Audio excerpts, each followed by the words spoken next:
बिसोर मा लाबोखो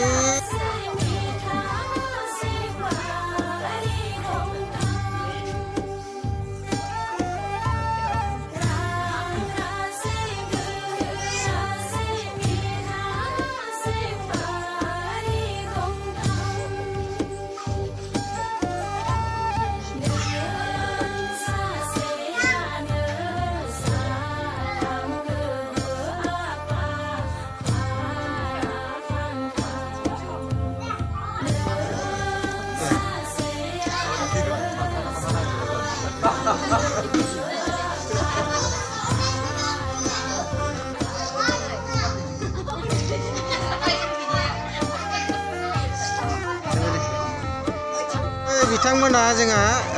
धोरोम आफादनि आफादगिरि नेहाथारि दिनै बिबानखौ आजावनो थाखाय थियारि जाबाय दे गथायना होदो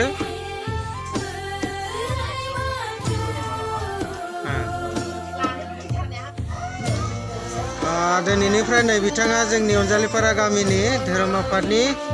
आफादगिरि नेहाथारि आफादगिरियाव दङ जोंहा डिम्बेश्वर हाज'वारि लोगोसे नेहाथारियाव दङ मंगल स्वर्गियारि बिथांमोना दिनैनिफ्राय 2024निफ्राय 3 बोसोरनि थाखाय धोरोम आफादनि आफादगिरि नेहाथारि हिसाबै बिबान आजावबाय।